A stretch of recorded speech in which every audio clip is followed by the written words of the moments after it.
Next up, Poggers. we have Why people happy? Pagu.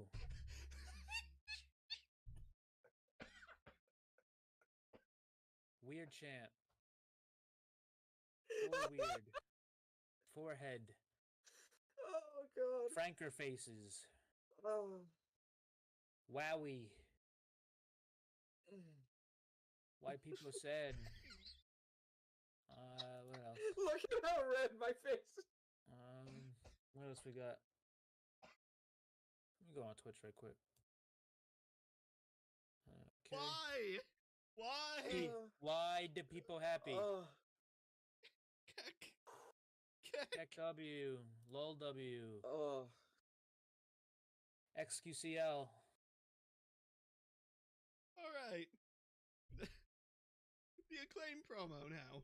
We were backstage. Okay. They're just like, yo,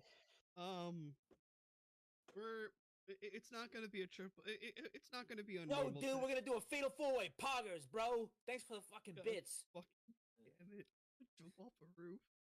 Well, they just lost Gunther, so I don't know how that is gonna survive. But what's it called?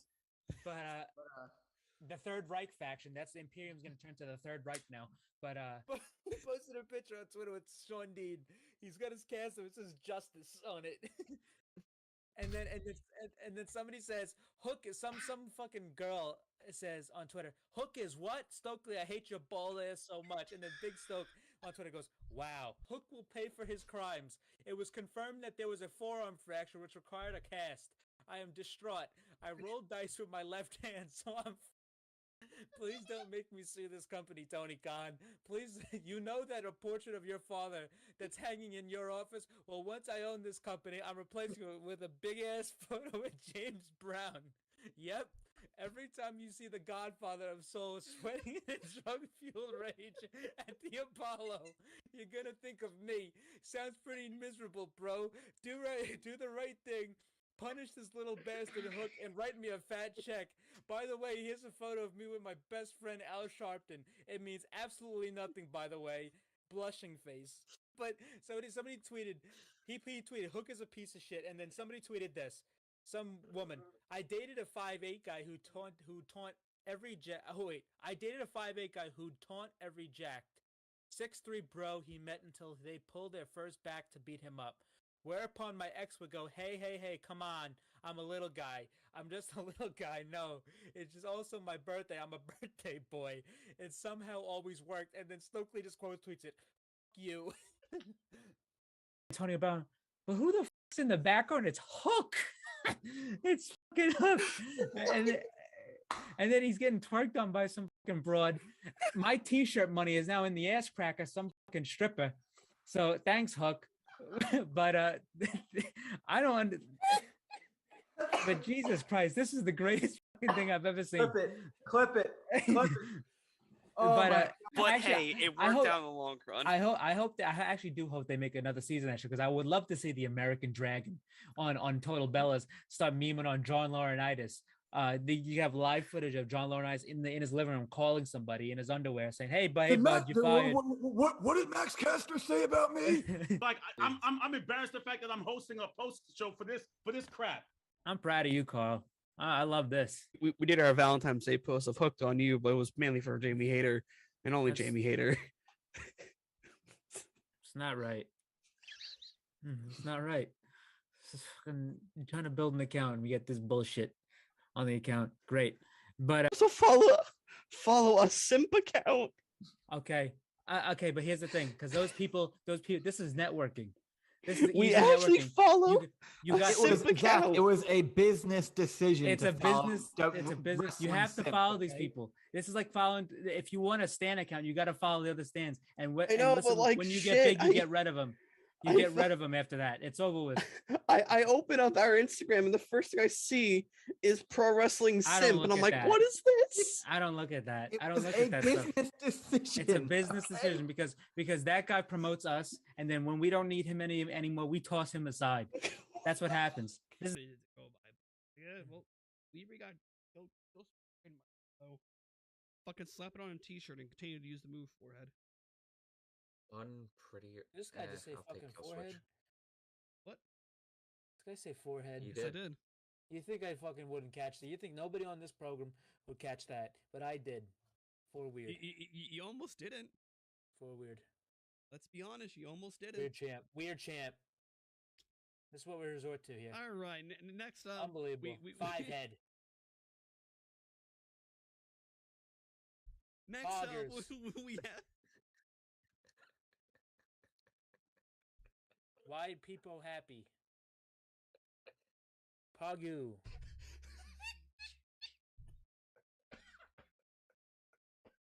Weird champ. For weird. Forehead. Oh god. Franker faces. Oh. Wowie. Why people sad.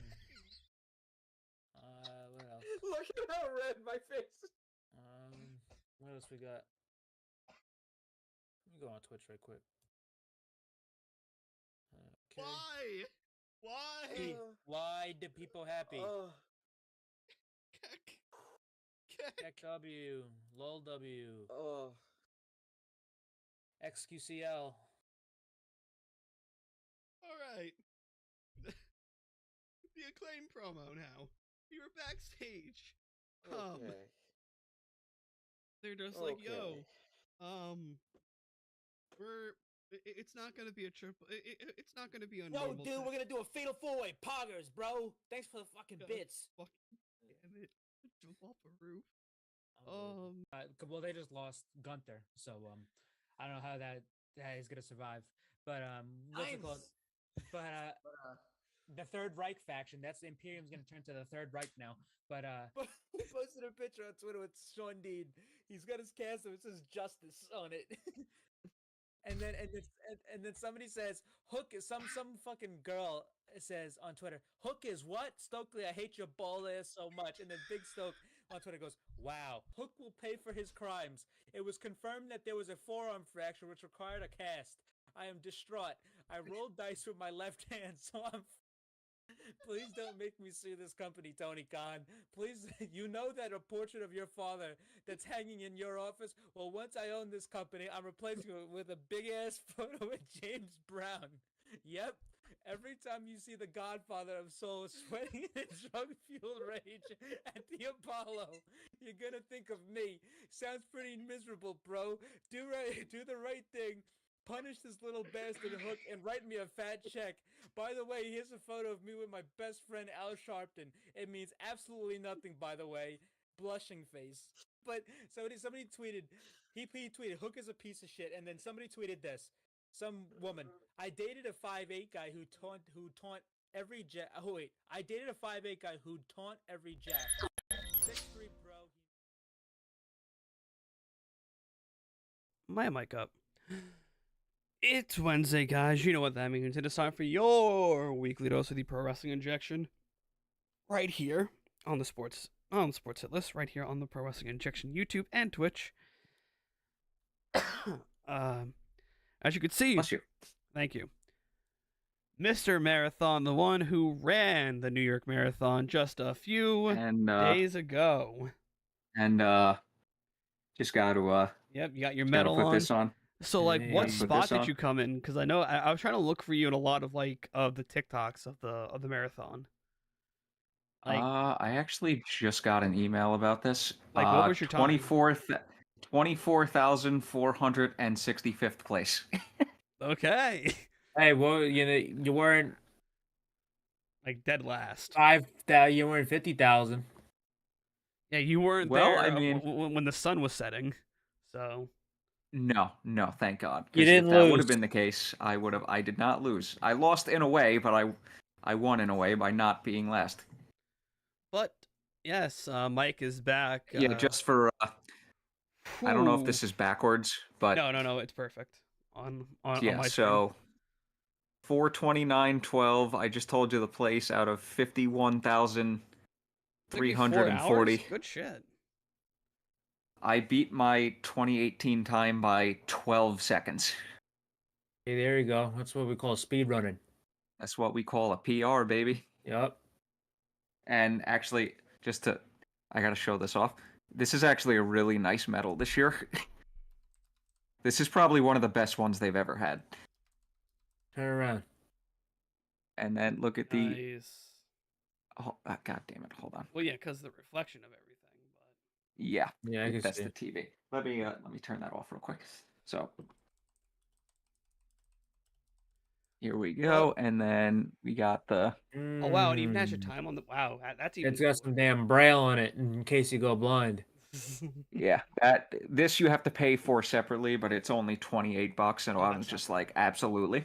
That's not bad. All right, folks. As I introduce Mike back, we have the goon himself, Christian, down below. I am the Outlaw of Long Island. Before we dive into a lot of the news, we want to give a programming update ahead of time. We will not be here December 30th.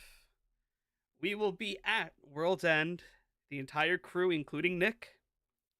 And Let's go. funny enough, we are all like a section apart from each other too. I have section 6. Mike has 5. Christian and Nick have 4. They are Yep. good Yeah, seats. I was surprised I was still able to get section 5 because by the time I got home, I legit was amazed that there was at least a ticket available. I was trying to get like the 100 levels when they were at 30, but I couldn't. Mm. Now the 100 levels are at like 100 a pop. Oof.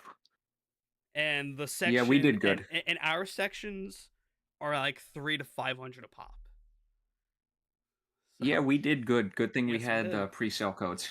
So yeah, that's just a heads up. We will remind you as the date approaches. All of us will be at Nassau Coliseum. My first time back to the Coliseum in over 10 years. I was there. It's been around that time The for me last too. time I was there was 2008, 2009. And mine was 2013 for some fucking SmackDown or some shit. I might have been at that same show, Christian. I have pictures from the show. The only things that stand out that I remember is that there was a fake out CM Punk return where Heyman got on the table and Jericho was wrestling Curtis Axel in the ring. There also was a Miz TV segment between Team Hell No, which was Bryan and Kane. The Shield. It was the Was Shield. Dr. Shelby there? Nah, not yet. I think that was post Dr. Shelby, but yeah, I haven't been around. I haven't been to the new Nassau Coliseum because I don't go to Nassau often. I don't fucking go anywhere outside of Suffolk that often because I've been less than 5 minutes away from Nassau Coliseum twice within the last 2 years, but that's about it.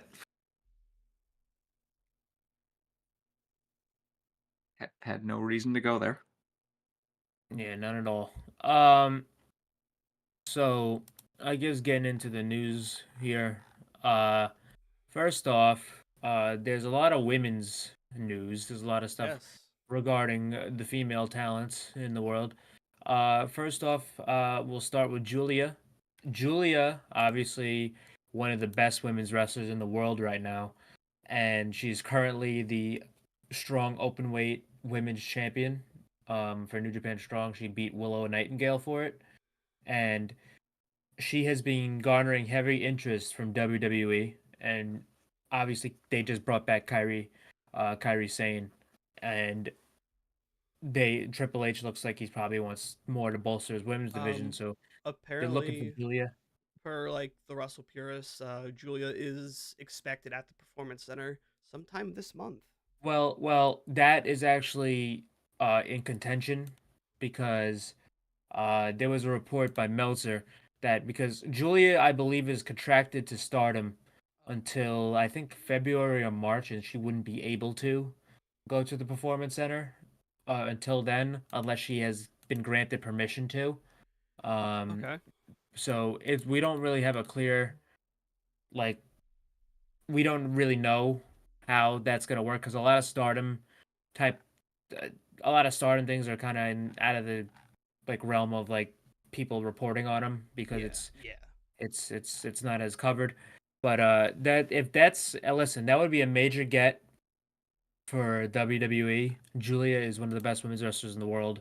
And when her contract's up, if she does want to leave Stardom, uh, that's a talent that everybody should be gunning for, in the women's world.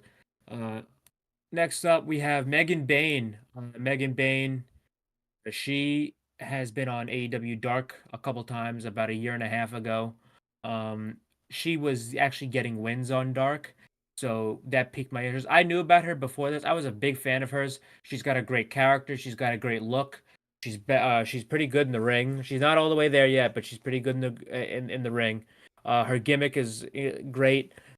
She's like a Greek goddess type of thing, but she apparently has been contracted to AEW for a couple months now, and there was a report saying that they sent her to Stardom to work in Japan to refine her wrestling ability, but that was debunked by Stardom and the guy who actually signed and did the deal to get Megan Bayne in Stardom. So the AEW did not send her to do that because she did tear her ACL about a year and a half ago or longer than that. But apparently she is signed to AEW and she was allowed to go to do Stardom stuff, which I think is pretty cool. And it doesn't mean there's a working relationship with Stardom and AEW yet. We're going to be talking about that a little bit more when we talk about a certain signing that happened tonight. But I think that's a great get for the women's division if Megan Bayne is in fact signed to AEW. I'm a big fan of hers. And her in Stardom, she's been doing well in Stardom. She's been getting very popular over there. I think she's got a very, very strong upside. She's a bigger girl, not like fat big, but she's very tall. But it's something where they could get like she's not like abnormally tall. Like she's like as tall as like how like if you watch WWE, like maybe like a Raquel Rodriguez, she's kind of that type of height. That's like a 6'6" type. Yeah, about that range, like Okay, Charlotte, okay. maybe even Charlotte, a little taller than Charlotte. But yeah, she's great, and I'm excited to see her in AEW because I was hoping they would sign her when she was being featured on Dark, but we didn't know anything at the time, and then because she got hurt. But that is pretty cool if that is the case. Next up, we have more New Japan stuff. Because New Japan had a big time weekend. It was their last major show before Wrestle Kingdom. Also, we at have at midnight tonight, everything switches over to the new and improved New Japan World. Yep. We have some confirmed Wrestle Kingdom matches finally, but before we get to that, there is a New Japan Strong show this weekend called Lone Star Shootout, and the card actually is very, very strong. And just a few of the key matches here. They got Tom Lawler and Fred Rosser going at it. Joey Janela versus Toriano. That should be a fucking acid trip of a match. You got if you thought him Satoshi. And no, go ahead. Sorry. Yeah, Satoshi Kojima versus Eddie Kingston for the strong openweight. Yeah, for the strong openweight championship. There's David Finlay and Kenta versus John Moxley and Wheeler Yuta. There's Zack Sabre. This is the match I'm most excited for. For the New Japan World Television Championship, we have Zack Sabre Jr. versus Speedball Mike Bailey. That should be an excellent match. We have Mayu Iwatani defending her IWGP Women's Championship against Stephanie Vaquer, and the main event for the Never Openweight Championship, which I presume this is the main event, is going to be Shingo Takagi versus Trent Beretta. So that's a very, very strong card. Very excited for that. Also, they had their Power Struggle show this weekend, and it was an excellent show. It was a very, very good show. Extremely strong matches. So John Moxley and the Great Okan, they had one of the most fun New Japan matches I've ever seen. And one of the most fun matches of the year. So basically the entire match started out, they entered the ring, they immediately got out of the ring, they immediately both got counted out.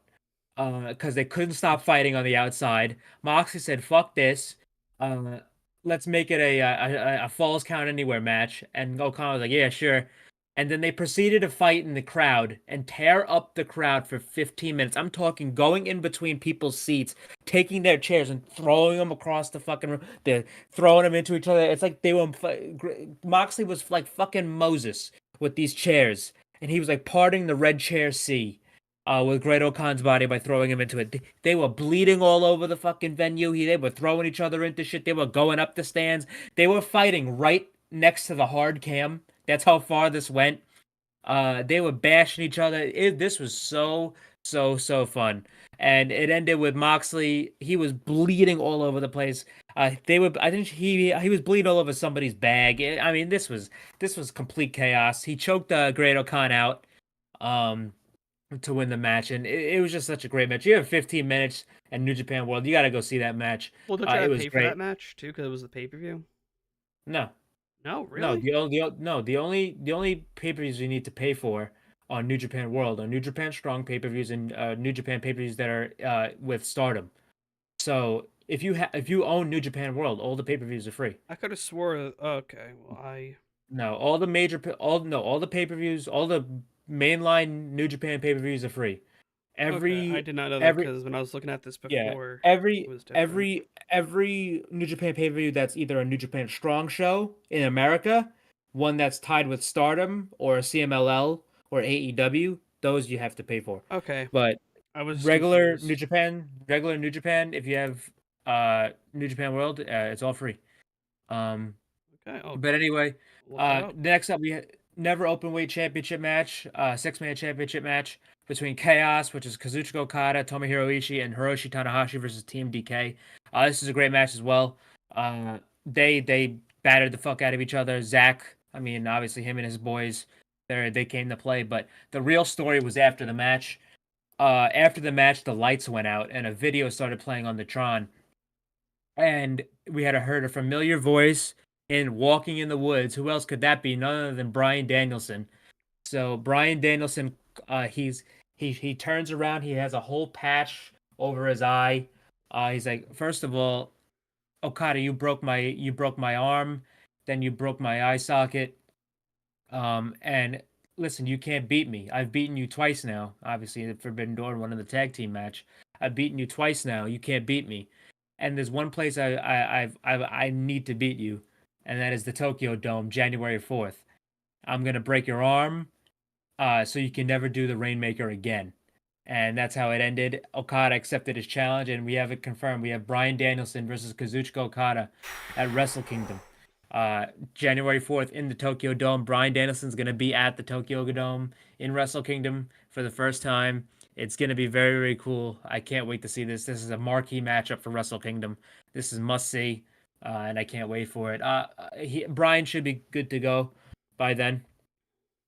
So that should be pretty good.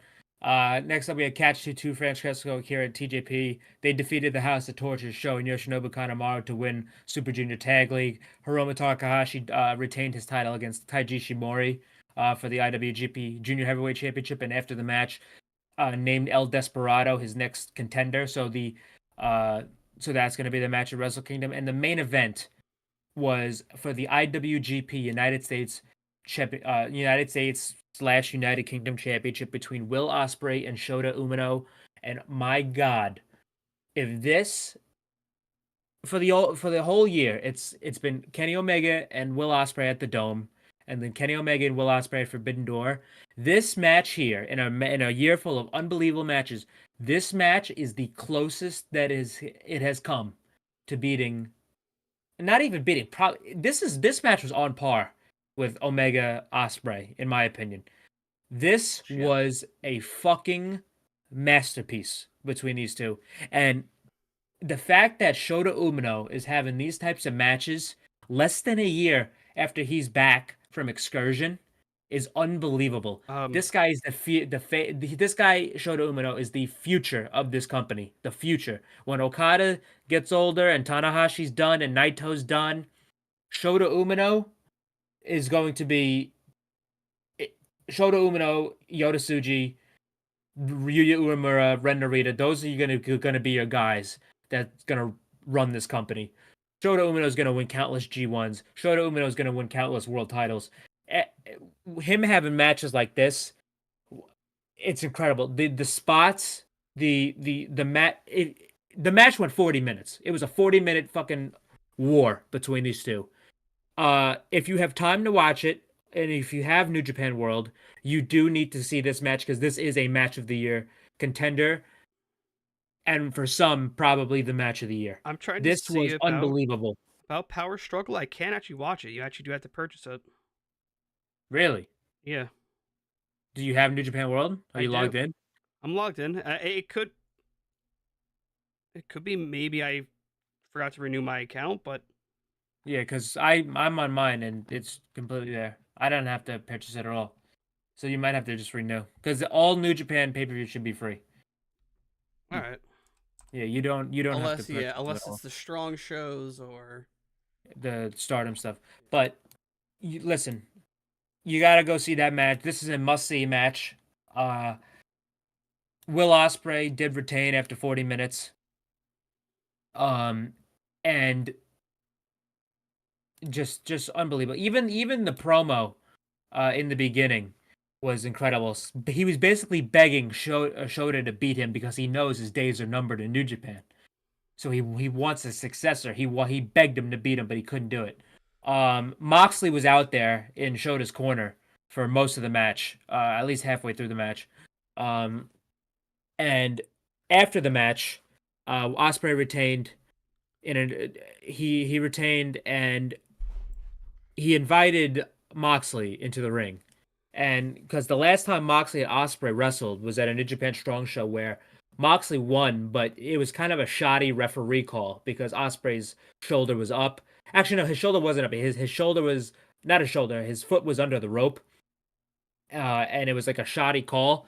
So they never really got a resolution to that because they were in a fatal 4-way next. But Ospreay challenged Jon Moxley and Moxley was ready. He was ready to go. He's fucking fine. But all of a sudden, David Finlay rushes the ring. He attacks Ospreay. He attacks Moxley. He lays both of them out.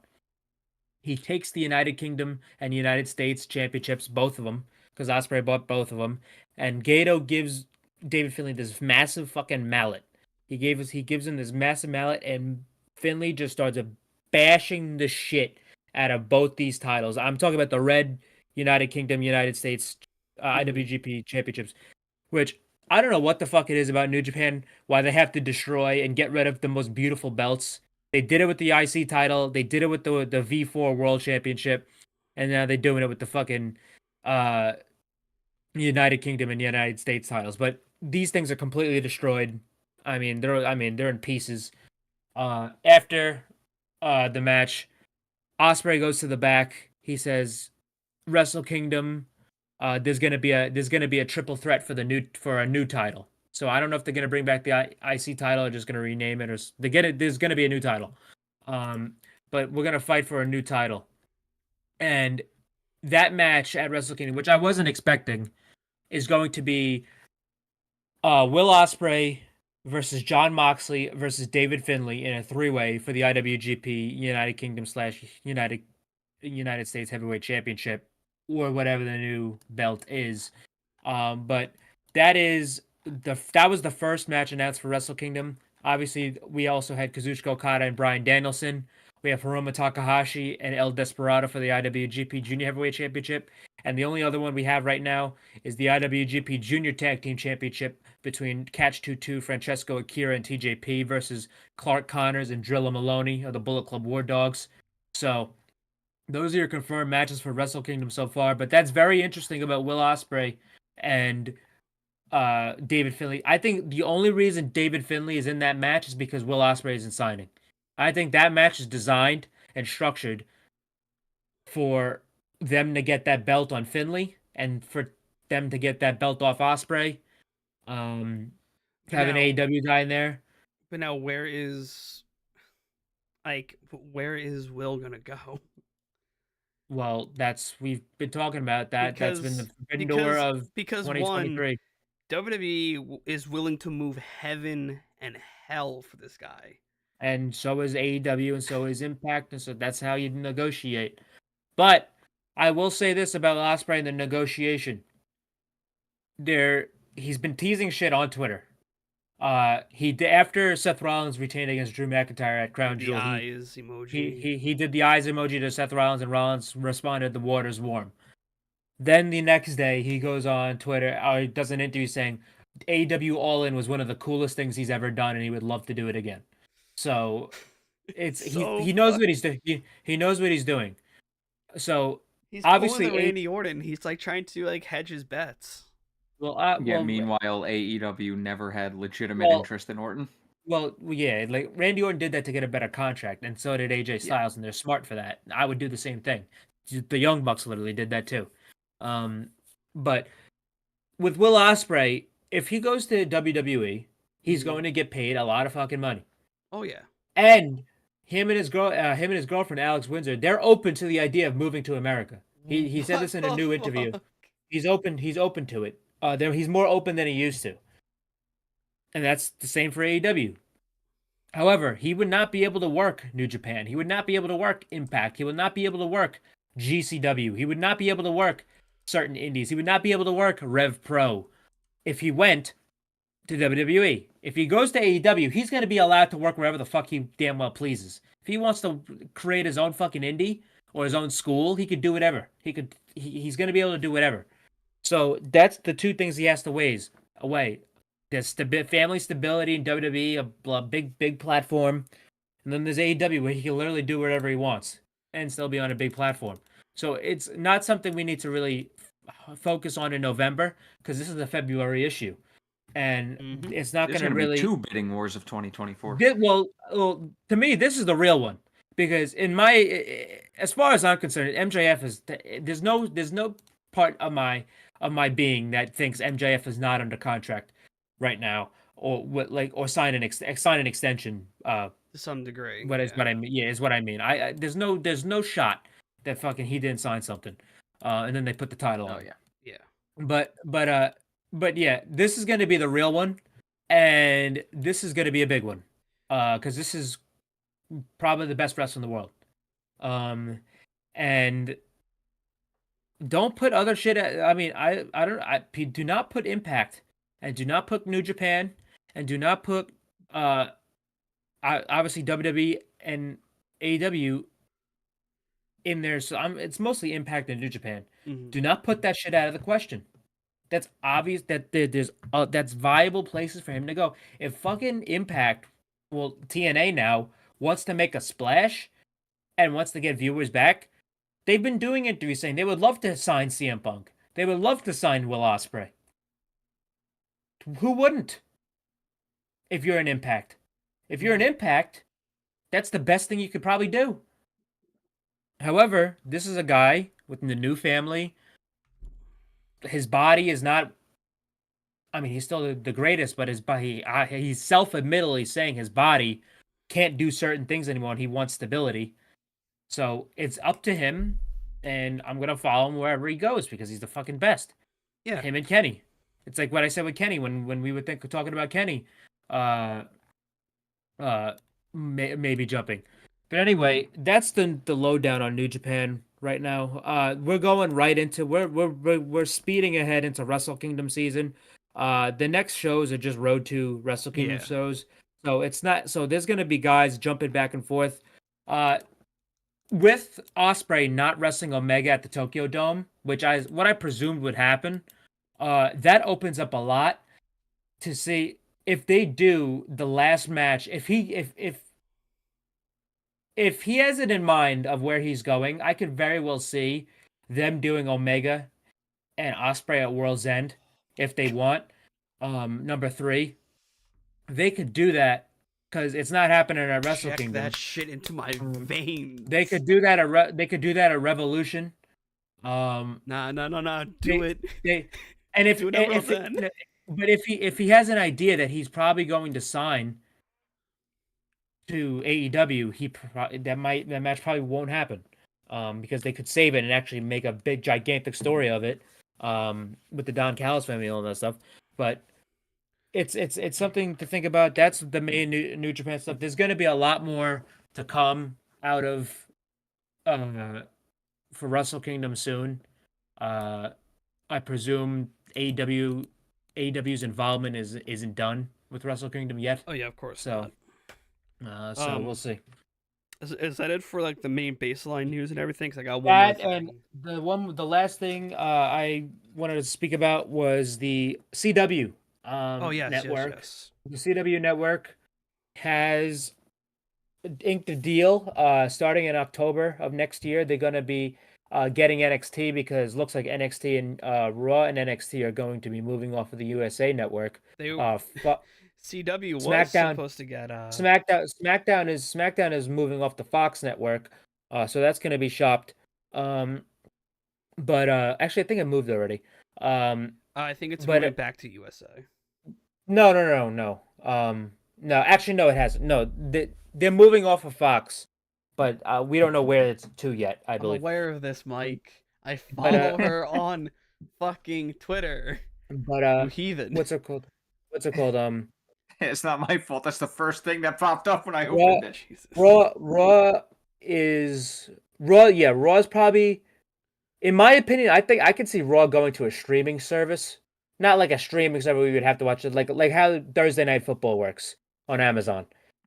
Because then they would have something on a streaming platform, not satellite, just a cable channel, and then like a I think whatever. personally moving Raw to like a streaming platform would be the dumbest idea they could ever do. I don't think so at all. Well, if you go up by how the much numbers, money they're gonna get out of it.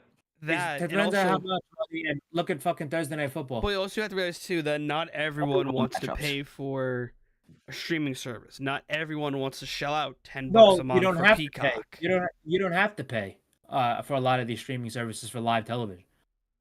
So Yes, you do. but yeah, Not all of them. No, Not but, all of them. You can watch free shit on there. Well, no. So say for like Prime, that's like once every other Thursday you get Thursday Night Football on Prime. It's not a consistent thing. We'll see, And also, but here's the thing. Also, you need Prime to watch it. Sure. Well, there you go. All the wrestling fans are gonna buy Prime. That's it. Listen, I think this it doesn't matter how you feel I about mean, it. I already have it. Yeah, I it already doesn't. have It it, doesn't so- matter how you feel about it. If they get enough, if they get presented with enough money, and the opportunity to do it, they're gonna do it. That's business. But then They don't give a fuck about you as the consumer. They don't. That's not how the world works. You gotta wake up to reality. This is very true, especially with WWE and a lot of other. Yeah, they don't pro give a fuck wrestling about platforms. you. But also with CW, they were supposed to get NWA. Well, they but had then the a cocaine preliminary. spot happened. They had a preliminary deal with the NWA, to air NWA Power. But there was a spot that they did in one of their Pay-per-views. tapings where somebody did a bump of cocaine in the back, which might have jeopardized their deal. It was on with the pay-per-view as CW. well. Which, if the CW was presented NXT over the NXT as well as NWA, they're gonna take NXT all day because it's WWE. So I don't know if they're gonna land on something else. I don't know how that's gonna work out, but it was kind of fucking stupid to do that. But yeah, I guess a very small antidote of news. This does pertain to wrestling because even though it was very clear that at Crown Jewel that it seemed to be Cena's last match for a bit, and that is very clear now because the SAG-AFTRA strikes are over. They have gotten a tentative deal with the studios, which a 3-year deal. So you can kiss the idea of The Rock making an appearance in WWE anytime soon, because the strike's over, the writers are getting paid fairly, and the actors are getting paid fairly, and they don't have to worry about their likeness getting ripped and thrown into the background of random film, along with dead people as well. yeah, I don't give a shit. Stop delaying and make my shit. How about that? Pay the actors right amount of money, give them the residuals, Make my don't steal bitch. dead people's likenesses. I don't give a fuck about none of that, bro. See, Just make my this is goddamn where television this show. is where we massively differ. Because I love writing, I love acting. No, I get See, that. I I'm just not- don't give a fuck. I'm kind I of just wanna watch sort of the on shit. Christian with this on the sole basis that I'm not in that industry and I could honestly care less about what happens behind the scenes. Yeah, but you I'm- but see, I'm but you one got of like those people. actors who are busting tables, who are getting Yeah, paid but pennies. yeah, but I'm busting my ass too. So why am I worrying about these motherfuckers? I don't care. I need my escape. I bring it up for myself because I care about this industry. I want to work in this industry, and also the industry does involve wrestlers. So, Good for wrestling. Good for wrestling if they're on strike, bro. And that's why we got Cena back. Shit. Fucking go on strike again, bro. Maybe we'll get fucking bro, okay. we'll get Benoit back. Nick has to realize that they've had her for a while. They've had her for almost like a year. All right, we had a Dynamite tonight. Not that I would know, but we had a Dynamite Tizness, and it started off with Tony Schiavone in the back interviewing MJF, and they did a short little thing. Hey, with Daniel Schiavone, you Garcia. fat piece of shit. So he talked to Schiavone. He asked Daniel Garcia if he's gonna get the sports entertainer. Well, no, it tonight. was talking. Then we got a call from Adam saying, "Hey, you should definitely take the deal from Joe." Yeah, he should. MJ blew him off. And then Adam. Well, Adam. no, that was after Garcia left. Okay. So Garcia, he told MJF he's gonna get the sports entertainment. So he's not. I mean, he's gonna get the pro wrestler version of him tonight. The best anecdote was MJF being like, "So we're gonna get the sports entertainer," and then Daddy Magic goes, "Whoa, Entertainer. whoa!" Flips him off. Roddy rolled up, and he's like, Adam, in a very, very indoor voices type of tone. I could barely hear him.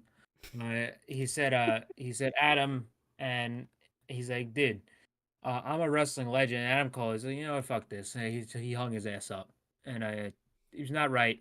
Now Roddy is pissed. You're gonna get the best version of me that you can. Okay. Yeah. So okay. My Yeah, so favorite was when he walked out last week. You people don't take neck health seriously.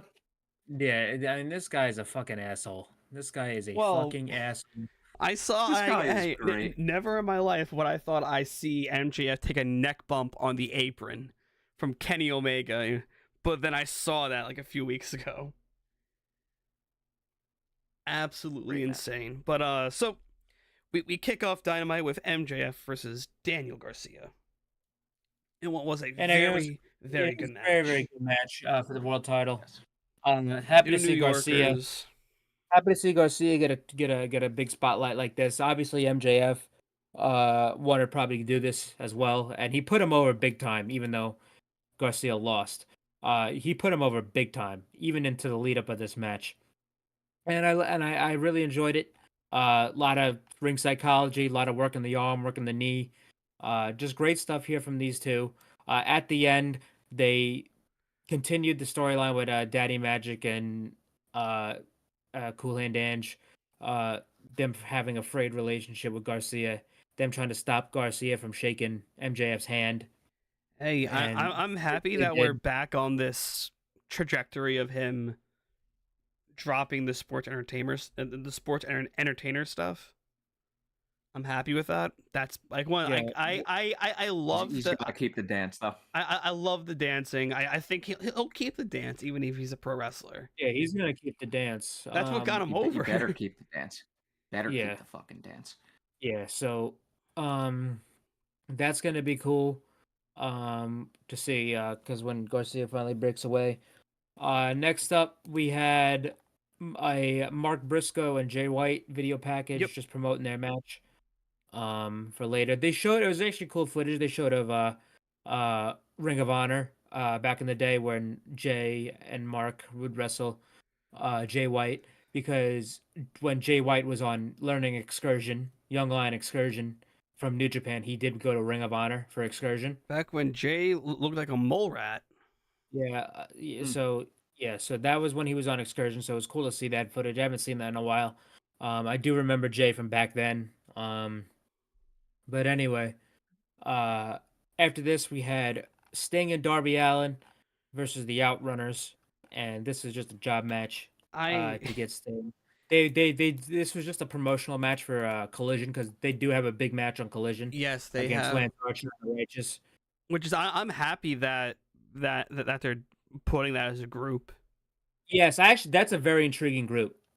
I think that's probably the best thing for the Righteous, best thing for Lance Archer, and the best thing for Jake the Snake. I think 100% like that's I gonna be agree. a very interesting. That's a cool faction too. Oh, It's it some is. full- It is. And the thing I'm happy about most is something for Lance Archer to do. It's something for him to do, and it's something that's worth a damn. So, yeah. So Sting and Darby obviously won that. Not really much to it. After this, we had, I believe, the the Contract signing. the contract signing between Hikaru Shida, and Well- Timeless Toni Storm. Wait, hold on. It was this order, Mike. I wrote down everything as it was happening. Wait, did you guys mention the Mark Briscoe vignette? Yes, Yeah. we did. Darby Allin and Sting versus the Outrunners? Yes, we did. What the fuck, bro? Holy Was shit! I we just just not talked paying about it. attention that Yeah, you entire were. time? Yeah, you were not. You guys fucking Okay. sleeping on the broadcast here. I'm sorry, I'm Unbelievable. still exhausted from Sunday. So okay, yeah, so we Hey, had hey. Tony Schiavone. Yeah, actually, no, hold on, Christian. I deserve this. Go ahead. Yeah, hey, yeah. I we deserve this wait. one. Full on. So we Yeah. had Tony Schiavone with Hikaru Shida and Timeless Toni Storm. And Luther. Yep, and Luther. Yeah. So Butler Luther. So Tony, she, I mean, Shida was like, "What the fuck is wrong with you? I mean, what happened to you?" I kept And then Schiavone was like, Schiavone was like, "Do not adjust your TV screens. We are coming to you in black and white." Okay. Tony is arguing that she was supposed to walk into Wembley with that title, but you ruined it. She thought it was gonna be fine. She was gonna be the first 3-time champion, but no, Shida did it before her. So she's gonna return to Los Angeles. She licks the pen and signs the contract. The whole pen too, not just the tip. She licks the whole fucking pen. And Shida is like, Some you know people what? probably enjoyed that a lot. Yeah, Sheeta's hate like, you know, life. Sheeta just looks fucking disgusted, and she's like, you know, I'm gonna beat you at Full Gear, and then Tony, as she signs, Tony says, you know what they say, chin up, tits out, and watch for the shoe, and then it went to black as she's holding up the shoe. Well, Sheeta knocked it out of her hand, then they did a face off, but some fucked up shit going on here with Timeless Toni Storm, and I'll be damned if they don't put this title on her again. Because It's about to get even more fucked up when we get into later in the night. Yeah, I mean, this is just getting started here.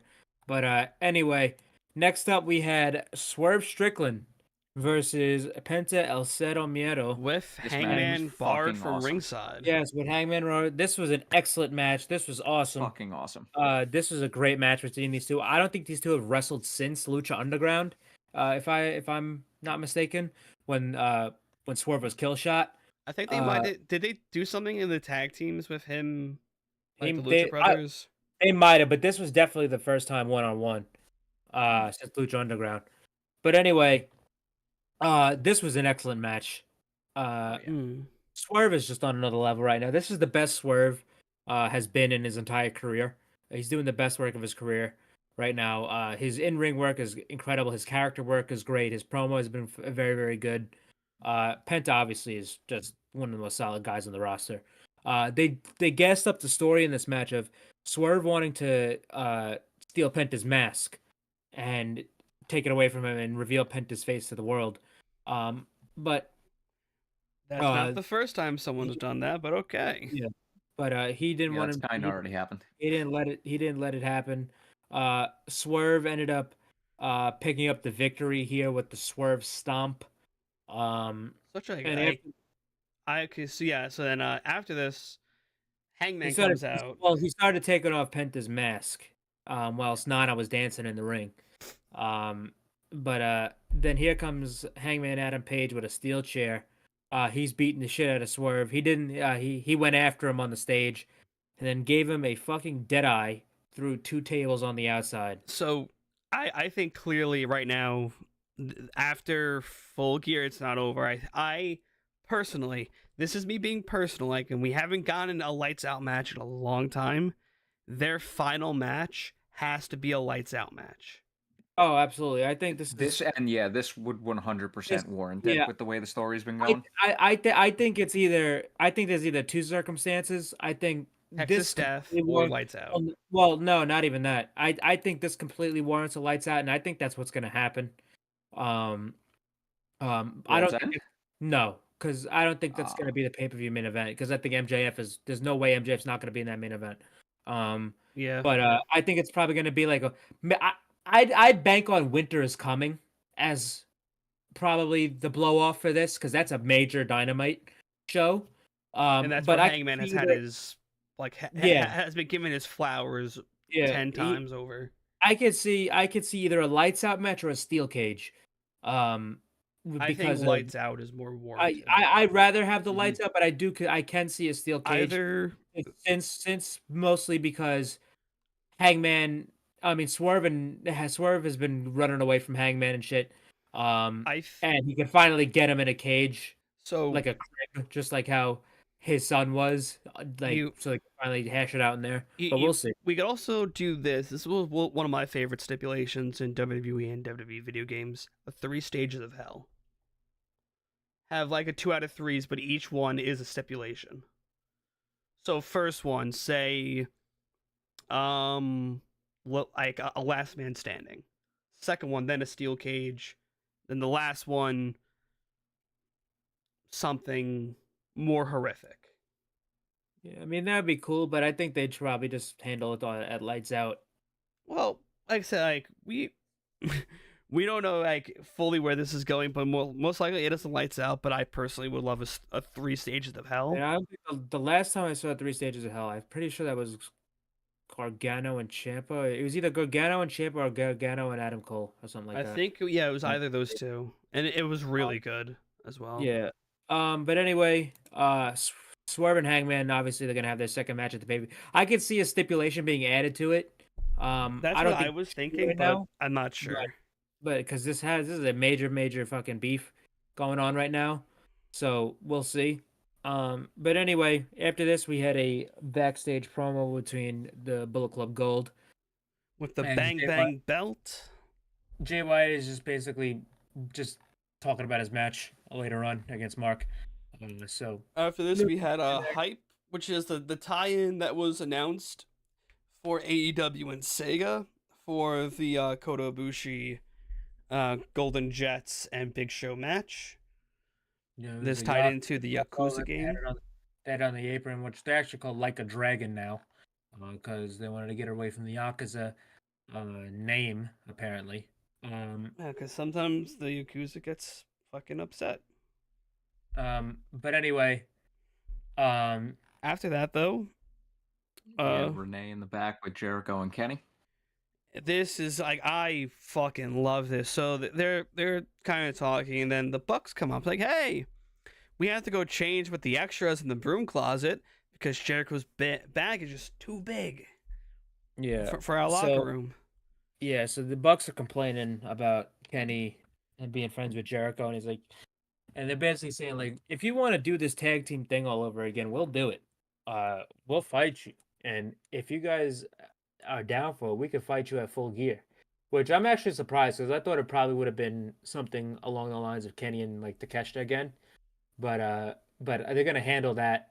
I don't think that's over after next week, but they're gonna handle that next week. Of but course. they're doing the Young Bucks, and Kenny Omega, the Young Bucks versus the Golden Jets, Kenny Omega and Chris Jericho at Full Gear. The stipulation is if the Young Bucks win, the Kenny and Jericho cannot tag any longer. And if Kenny and Jericho win, the Young Bucks can't. They forfeit their shit and give it to them.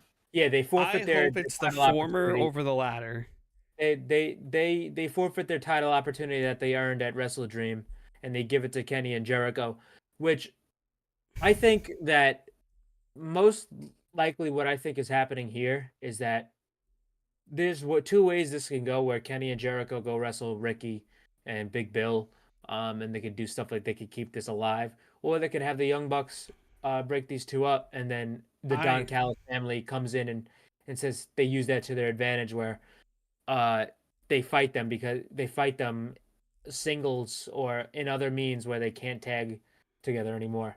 But listen, I really hope it's them breaking up. I don't like this doubt it. Golden Jets stuff. Kenny is, I mean, Kenny versus the Young Bucks have been Phenomenal. I mean, Yes. every single time they've done it 2 times already. First was in New Japan. It was Kenny and Ibushi, the Golden Lovers, versus the Young Bucks. It was an excellent tag match. So that's a match that doesn't get talked about enough, because a lot of people didn't see it. But that match was incredible. The Golden Lovers versus the Young Bucks. Then they obviously one of the best matches in company history between the Young Bucks and Hangman and Kenny at Revolution. So we're gonna That's get still another to this day probably my favorite tag match of all time. That is absolutely my favorite tag match of all time, and probably maybe my favorite match in company history. Probably my second now, behind Ospreay and Omega at Forbidden Door.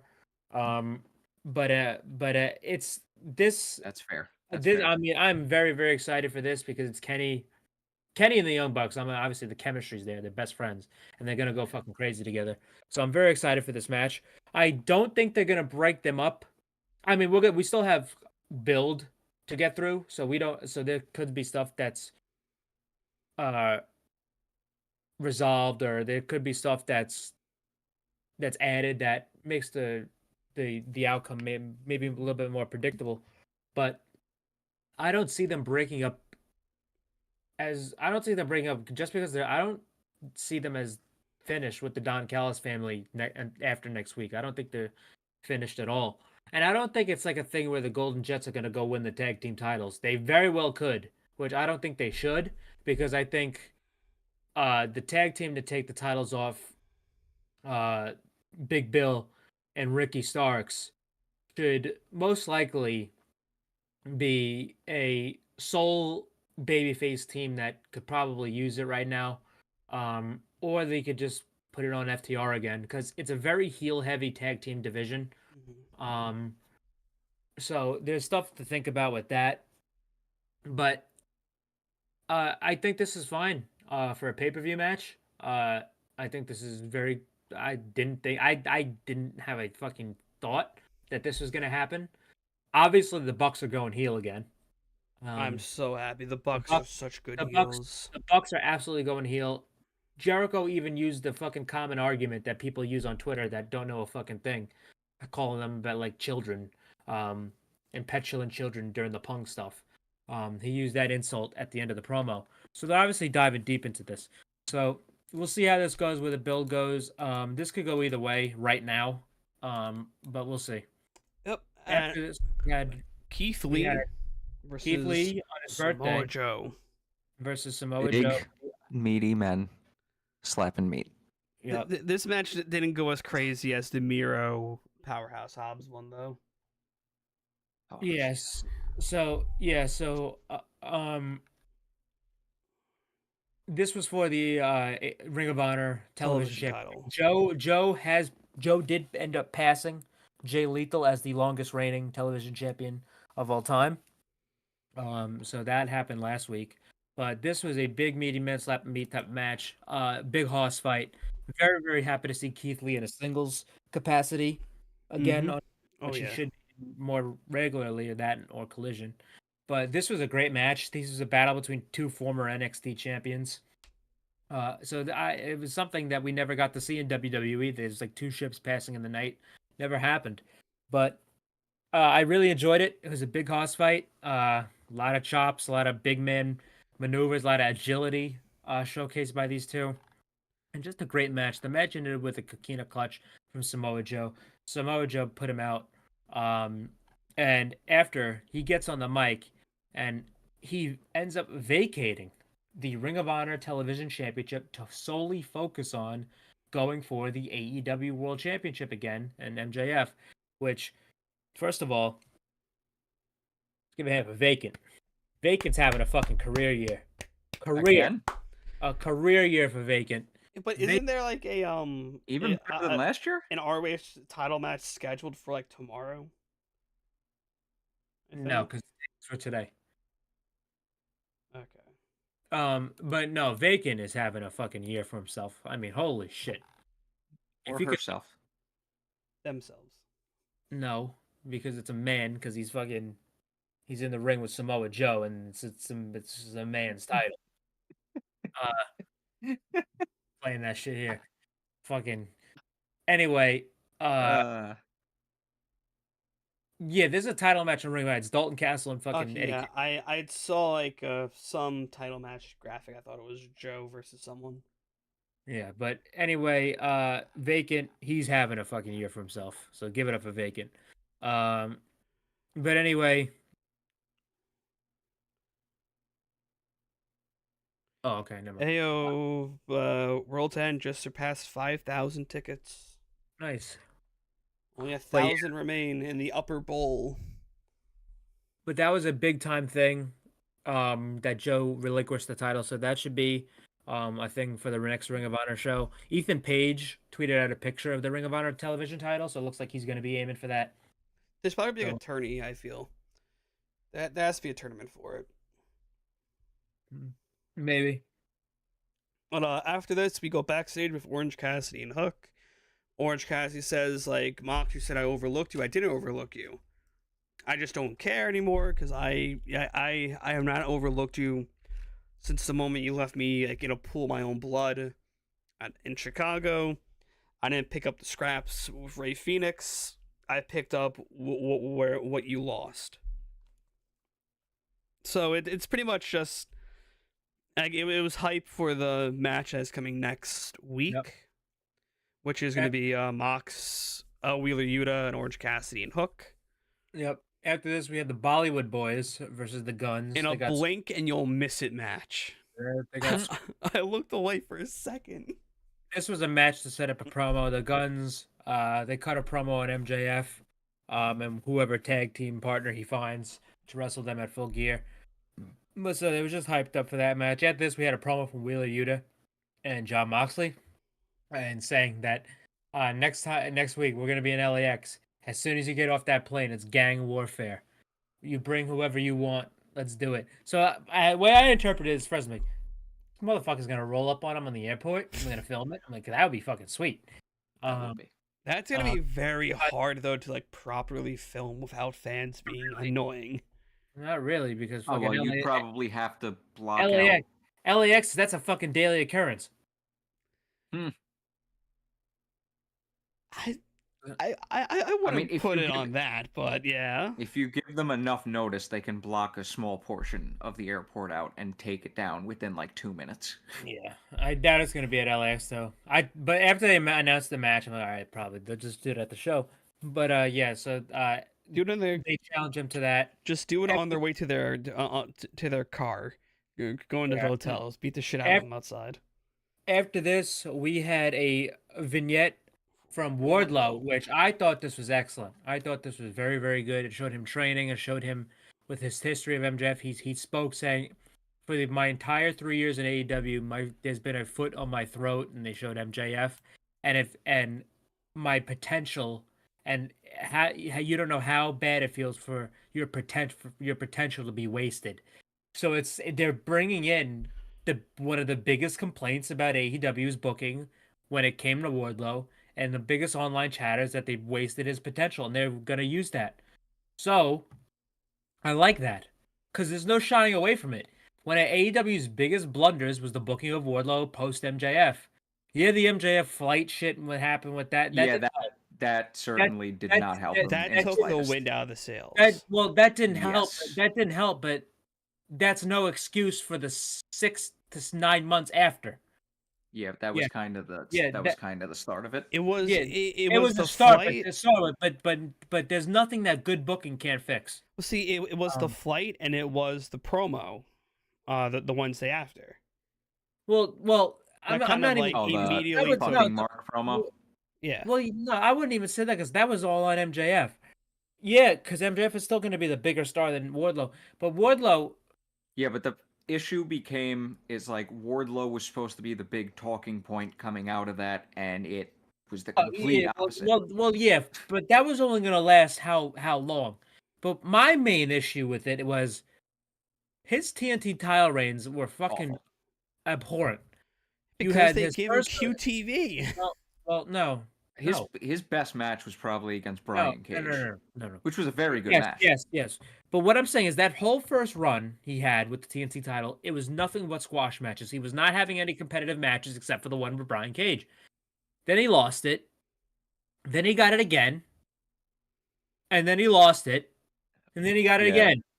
Yeah, didn't they do that whole back and forth with like... shit? And it was not good. It was not good. And it wasn't what he should be doing. And all that shit with MJF, that was months. He was back by then.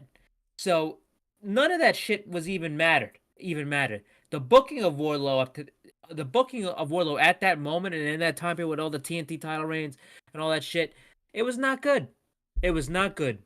Here's the thing. They had the chance to get it back on track after that Brian Cage match, but they had a chance to get it back on track after the fucking second reign.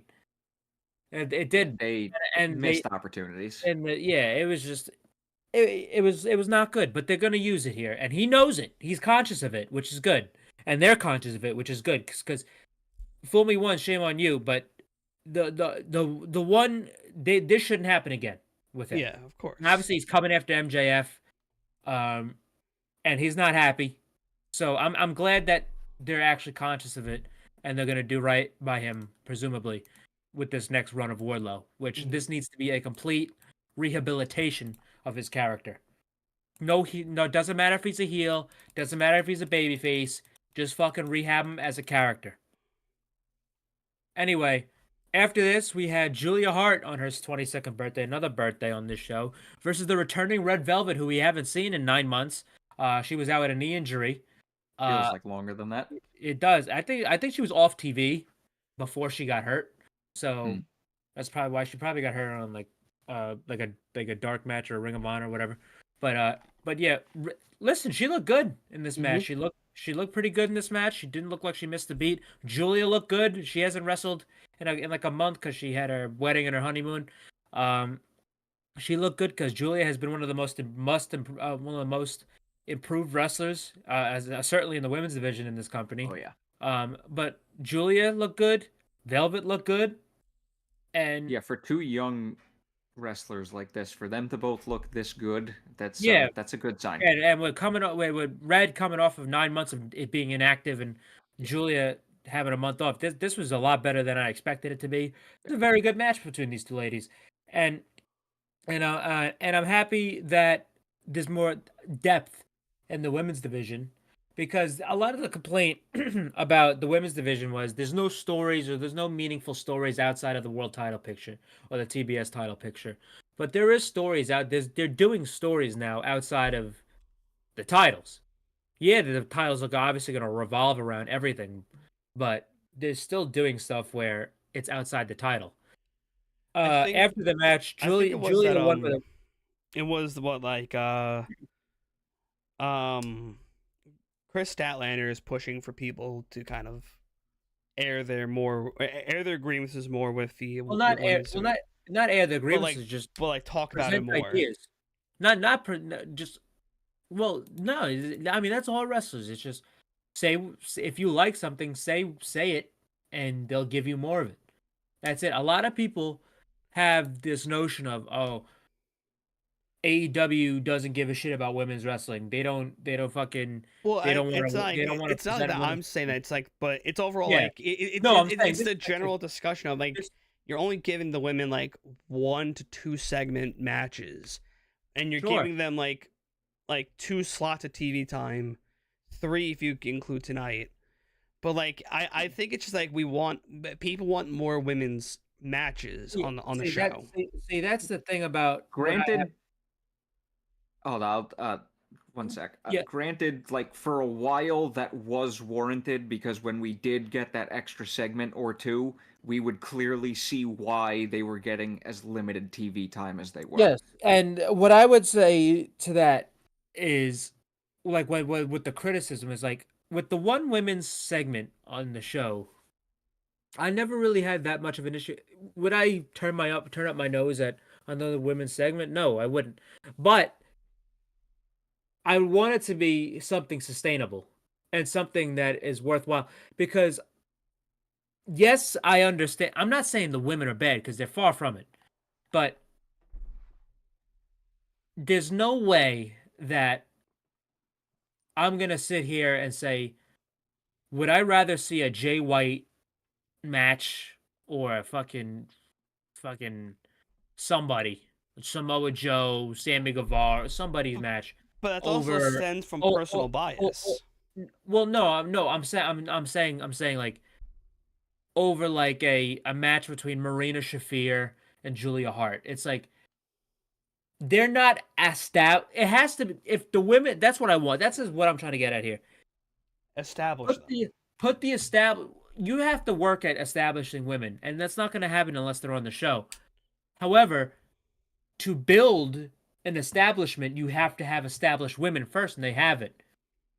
So if you want to build a solid women's and if you want people to pay attention to your women's division, put Toni Storm in the ring with Athena. Put Willow Knight in the ring with fucking Jamie Hayter. Put Athena. How's she doing, by the way? February. In February. They might tease some stuff soon, I feel. Put Thunder Rosa in there. With an Athena or a Jamie Hayter or she. Put Athena in there with Statlander. Put Statlander in there with a fucking Sky Blue or Julia Hart, Taya Valkyrie, Willow, Tony. Put the stronger in-ring women. Let them go. Let them show you why the women should have more time. Yeah. And have more segments. Because look what Toni Storm's doing. People want to see Toni Storm because she's fucking entertaining. She's fucking entertaining. She's got great character work. She's unbelievable in the ring. She's probably the top 3 best women in the company in the ring. And in all facets, she's probably the best woman in the company. Yeah. So get the women who you know can go. Put them in the ring week after week after week. Let them show the fan base why they deserve to have more time. And then you introduce some of the... That's what the TBS title's for. Use that for the Julia Harts. Use that for the Sky Blues. Use that for the fucking Marina Shafirs and the Ty Mellows and Penelope Ford, Red Velvet, Mercedes Martinez, Diamante, Abaddon, whatever. Use that for them. The less established women, the less established women, the less in-ring capable women yet, let them get them on Rampage, let them get their reps while the other women, so they could catch up to the other women. And that's how you build a foundation. Because it's not a hard thing to do because I watched it happen. I watched it in NXT. Black and Gold NXT, for a long period of time, was on par with Stardom as the best women's division in all of wrestling. It was unbelievable what they were doing. This feeder system in NXT was so fucking brilliant. It was so good because you had a mix of established women from the indies who were great. Like girls like Toni Storm. Girls like Io Shirai. Io Sky now. Girls like Mia Yim was there. Shayna Baszler was there. And then you had women from the Performance Center, who were basically brought up in the Performance Center. Your Bianca Belairs. Yeah, Rhea was on the Indies in Australia, but Rhea really didn't come into her own until the tournament. She was in the Performance Center. Rhea Ripley. You got girls like Tiffany Stratton. So you have a mix of the two, and it's iron sharpening iron. You have established women helping to establish women. Yeah. And you can't go into... I mean, for a lot of times in AEW, I would see unestablished women wrestling unestablished women. Two wrongs don't make a right.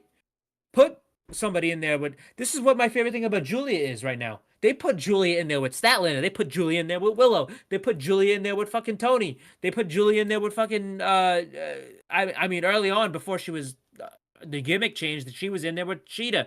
She was in there with Thunder Rosa. She's being put in there with established women, and what happened? She improved.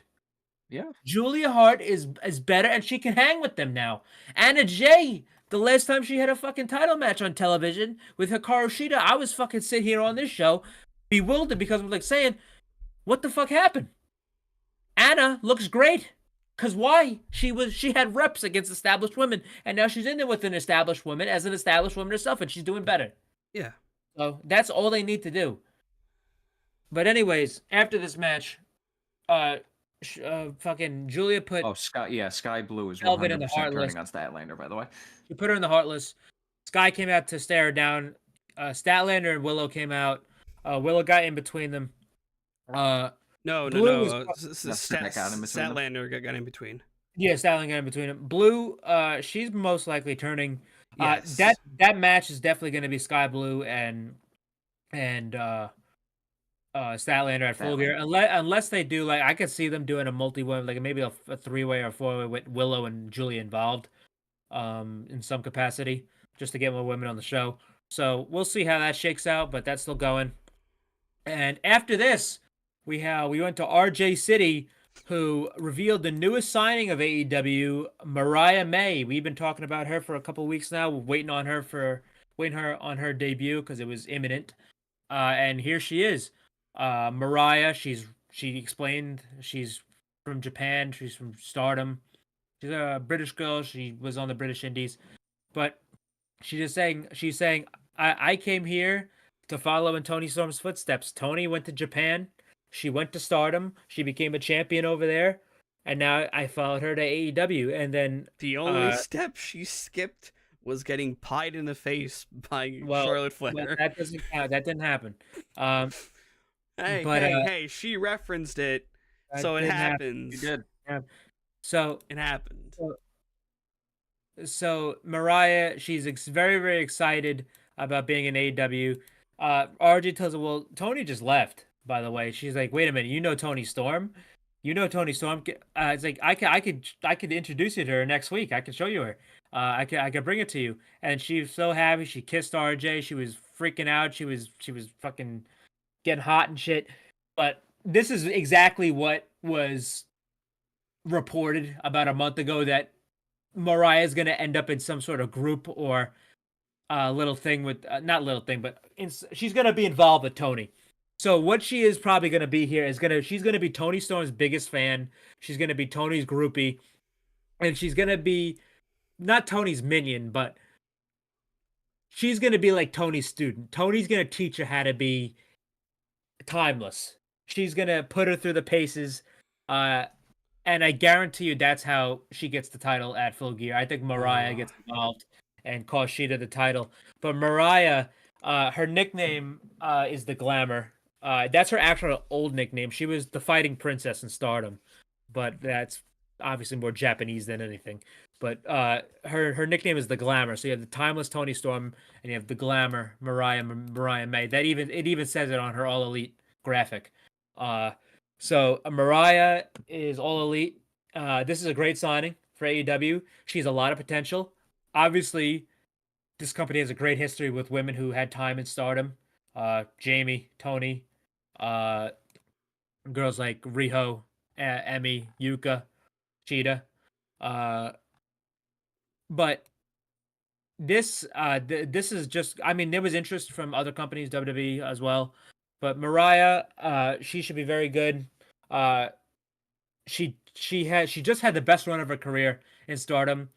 She was in Club Venus with Mina Shirakawa and Xena and Zia Brookside and Jessie Kamea and Waka Tsukubayashi.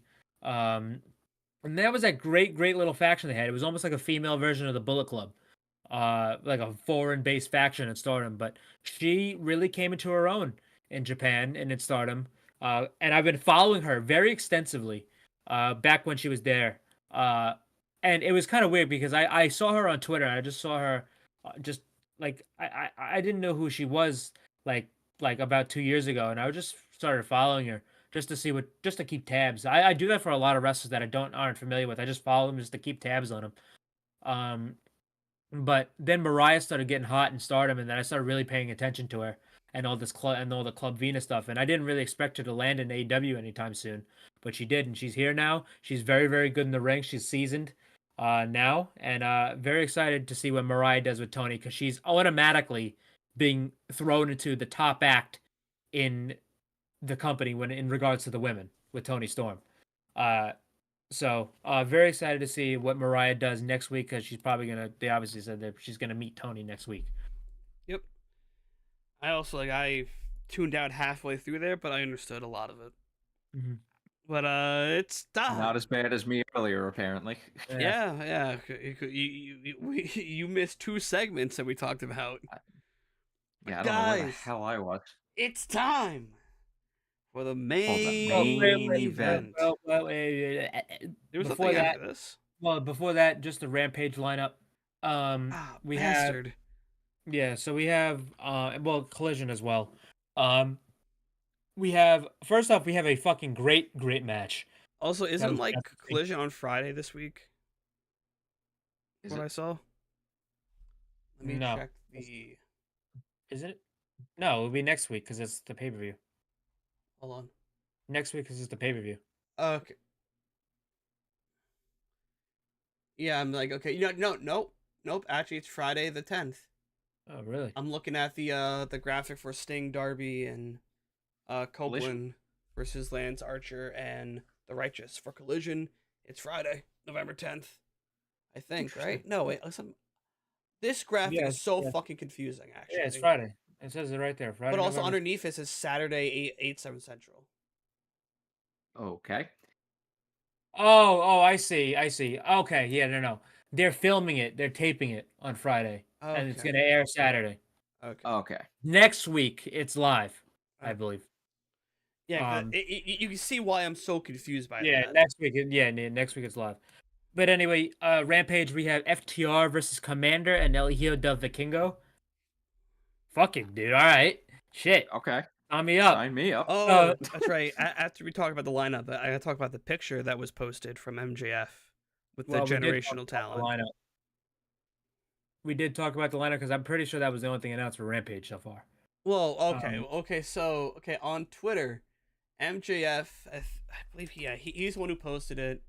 He titled it like the freshman class double XL, which is the photo consists of MJF, Daniel Garcia, Hook, Nick Wayne, Vikingo, Dragon Lee. No, not Dragon Lee. Dragon Lee. I barely watch Dynamite. Dragon Lee. I work Dragon Fridays Lee and Saturdays. SmackDown. But okay, so it's Yuta, Dante Martin, Nick Wayne, Vikingo. Forgot the other guy's name because I.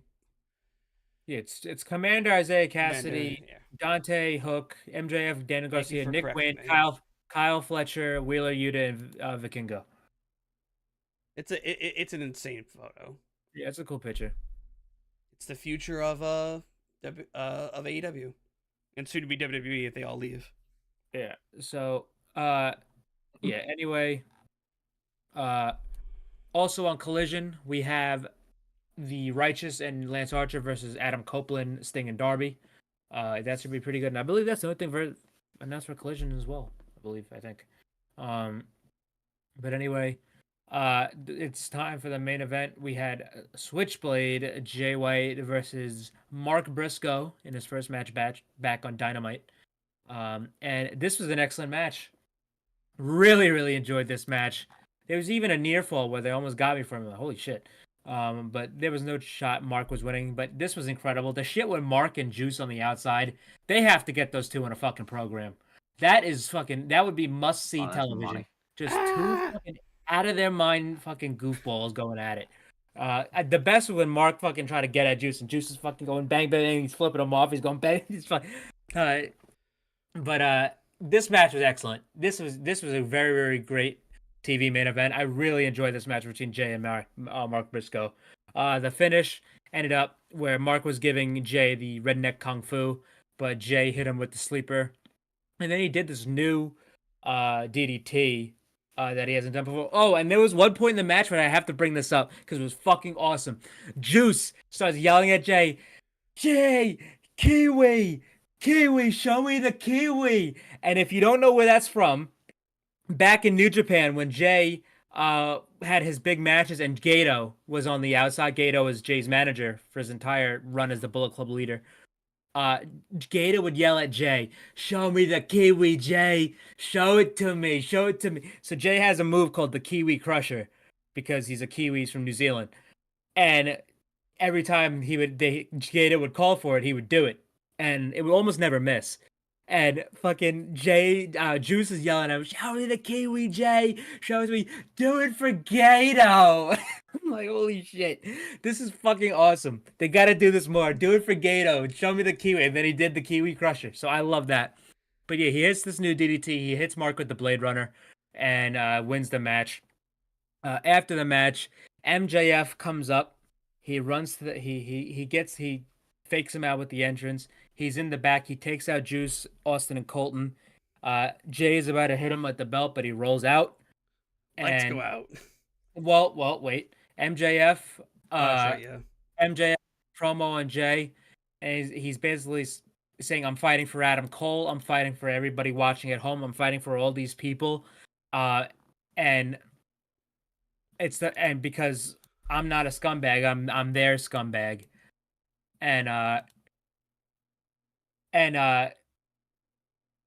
fucking, I forgot what he said at the end, but oh yeah, it's like, "You're the leader of the Bang Bang game, but this is the first time you're gonna have to kill me because you're gonna finally have to pull the trigger on me, to beat me for the title."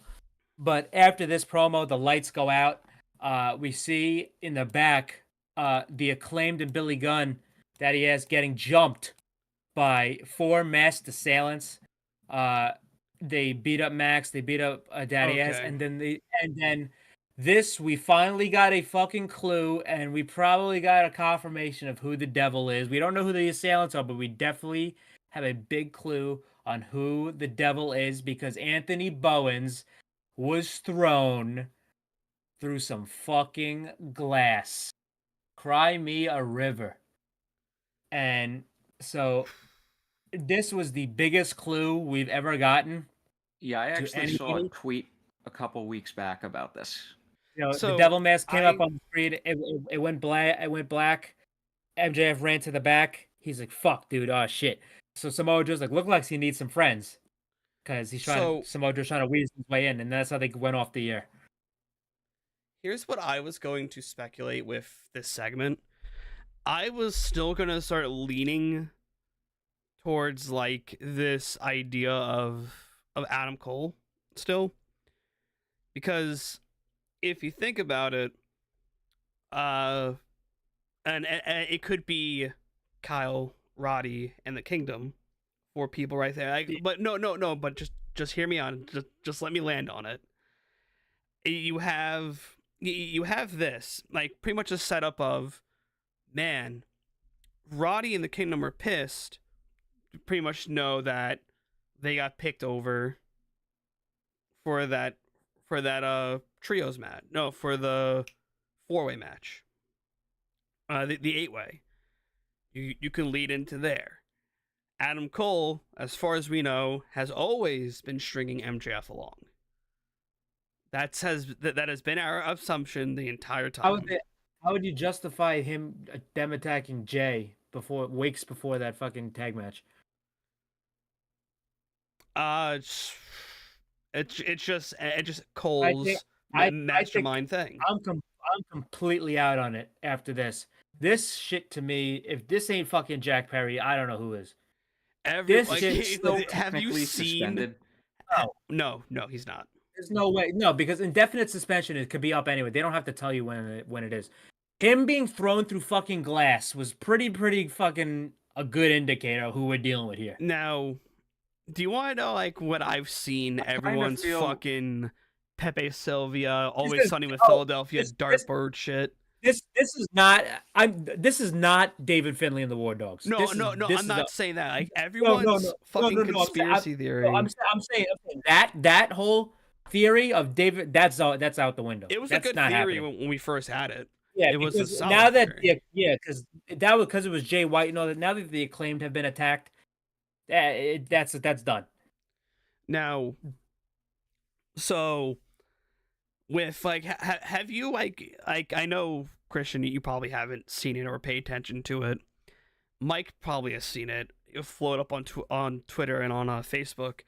Do you want to know what everyone's stupid fucking conspiracy theory is for the Devil Mask? Hit me.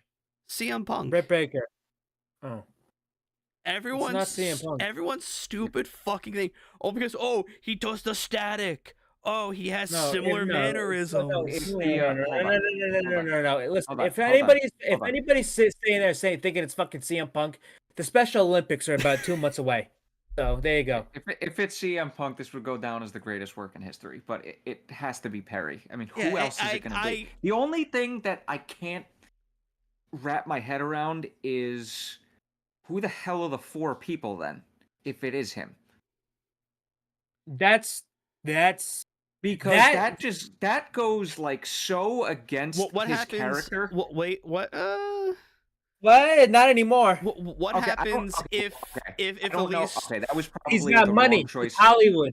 He's got money. What happens if that was probably the wrong choice of words? Not goes against, but it's just like so, like not on par. In my opinion, with where they were going with him. My thing with the 4 guys is, what if they're just fucking guys?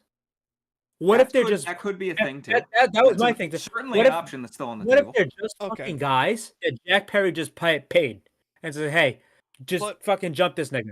How about? How about 4 out of the 3 are Roddy in the Kingdom?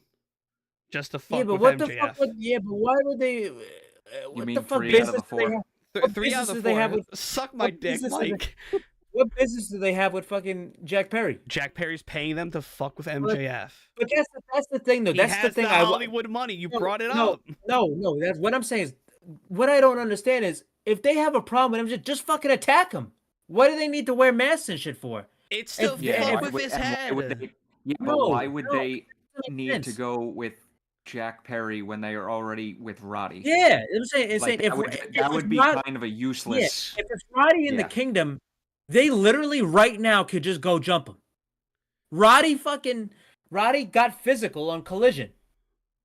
And then had just an absolutely funny moment. Like, get me back in the wheelchair. But I'm saying, it's like, that was my own thing. That was my thing even before, when the first attack. Like, why would it be the Kingdom and Roddy? Because if they wanted to attack MJF, they could just go fucking do it. It's to lead him into it's to mess with him and to lead him into a false sense of security. Yeah.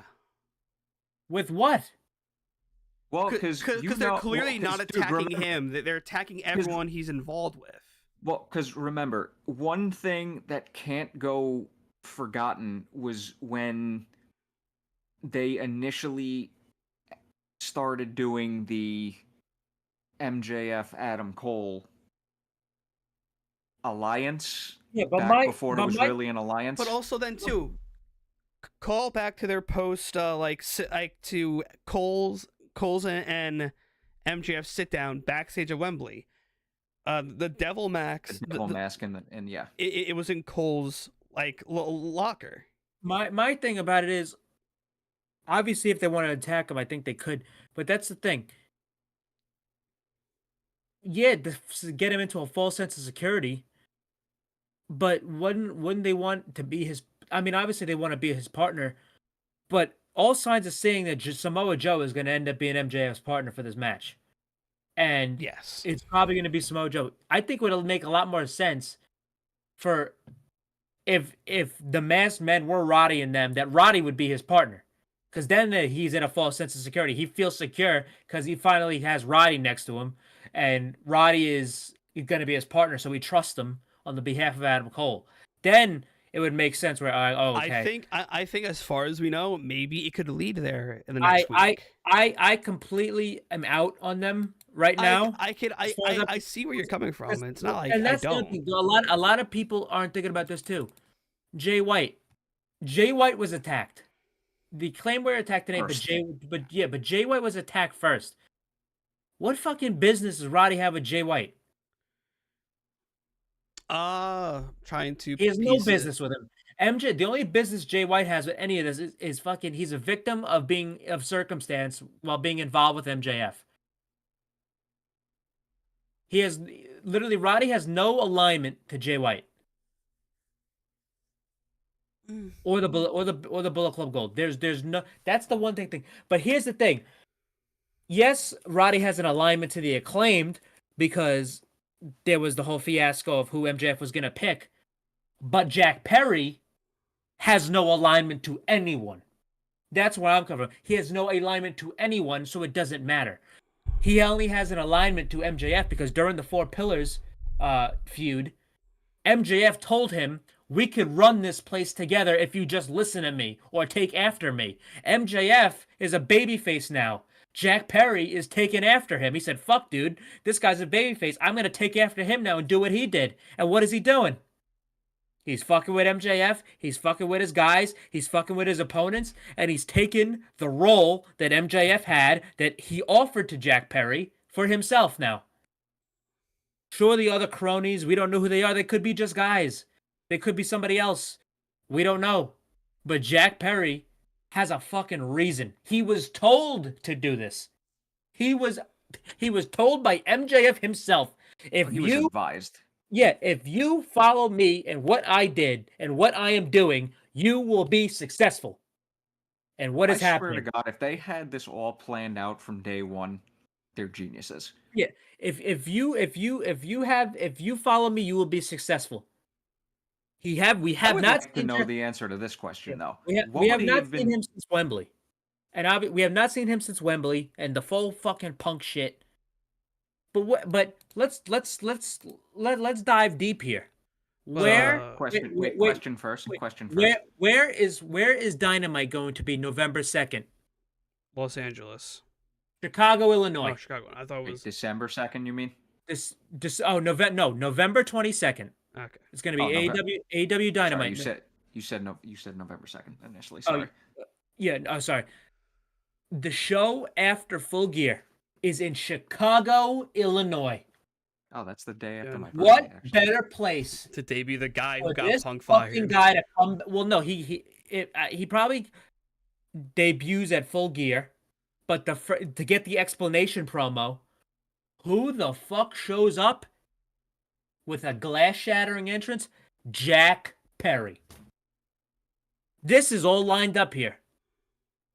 Roddy's going to be all over the place on these shows, but you have Jack Perry cut his first promo back in Chicago? This guy's going to get more fucking booze than Dominic and Don Callis. Now, this is right. He better cut a good promo that night and not another underwhelming one. This is literally a fucking, boom. That's it. But now, Mike, what were you going to say? Like, where was this going to go if Cole didn't get injured? No. So where would Jack Perry's role on TV be or would have been had he never gotten suspended? It would have never been this, I feel. I feel like... I think he could have did this. No, I have a feeling it would have built up to something like this, but I think this devil stuff would have somehow involved Adam Cole. No, I think the whole devil shit has been planned. I think this is too thorough and too thought out to be just a thing. They had to speed shit up because Adam Cole got hurt. I don't think this is probably going to start until later, to be honest. But now where we are, I really don't think that. I think that's the thing. I don't know because technically, didn't the first attack happen before Adam Cole got hurt? No, it got hurt the episode after. Yes, it was the episode after. It was the episode after because they had to reroute a bunch of shit. And because he cut that promo in the ring Adam Cole in the chair with the crutches and shit, and then fucking literally the ending of that night was the attack on Jay White. But what I'm trying to like, Jack, even if he didn't get suspended, he probably could have still been on TV feuding with whoever while still being the devil, which is we wouldn't have known it yet. I think if it wasn't for this being pushed up, I think this kind of helped. I think if the injury didn't happen with this pushing it up, so I probably then maybe did that really push this up though? Because I feel like this is right where it should be. It definitely pushed it up like a month. It had to have been plan shifted. This probably was going to happen post. I didn't even think Jay White was supposed to challenge for the title yet. That's where I'm at. That's where I was. Because I think this probably was supposed to happen post Full Gear, and then we would have went into World's End with this Jay going White. on. Yeah. So. Yeah, but it's like that glass shit. That is, to me, I think that's a fucking big time indicator that this is going to end up being Jack Perry. Because imagine that ends up being the biggest coincidence, and it's not him. Number one, too, yeah, it could be a red herring, but the number one thing is here. If you're not like us, and if you're not like a big time, if you watch AEW, if you're a guy who goes to work, comes home, watches AEW, and does whatever, and goes to bed, and doesn't sit online and theorize and do shit like that, you really don't have any idea of like the whole glass shit with fucking Jack. Yeah, you'll probably look into, all right, why did Punk get fired? What happened? But to the average person, just looking at watching the storyline, just in the realm of the storyline, the glass shit in Punk has never happened. So to think of it purely as a storyline, him throwing somebody through the glass. Yeah, he was supposed to do a spot with glass, but Punk. Yeah, but he ended up doing it. I mean, he ended up doing it. Didn't they end up doing the spot with glass? They did it at Wembley. Oh, they did it at Wembley, and it backfired on him. Well, no, it was supposed to be another spot. Yeah, I know. No, I know. I know. Yeah, there was. I'm talking purely in the realm of the storyline. So that glass shit in the realm of the storyline never happened. So, in the realm of the storyline, with people not even thinking about the Punk and Jack Perry, what the situation led up to. He threw Bowens through glass. He used glass at Wembley.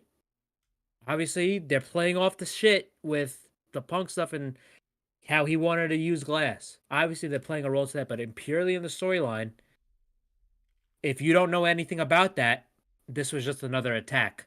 But to people like us, we know that's a trait for people like us. That's a little nibble of, hey, this is it. And with the first show after Full Gear in Chicago, I think they'd be dumb. I wouldn't say dumb, but I think it would be ill-advised for this not to be Jack Perry, because where the fuck is that? Where else is this guy gonna come back other than Chicago? Are you kidding me? The reaction that guy's gonna get in Chicago, every time he opens his mouth, he's going to get booed out of the building. I was going to relate to like Roman Reigns after he beat The Undertaker at WrestleMania 32-3. That Raw when he was getting yelled at to shut the fuck up, and he said, and then he had him in the palm of his hand. He said, "This is my yard now." Jungle Boy Jack Perry could do the same shit. I'm not saying Jack Perry is going to be the fucking world champion by after that. No, that's not what I'm saying.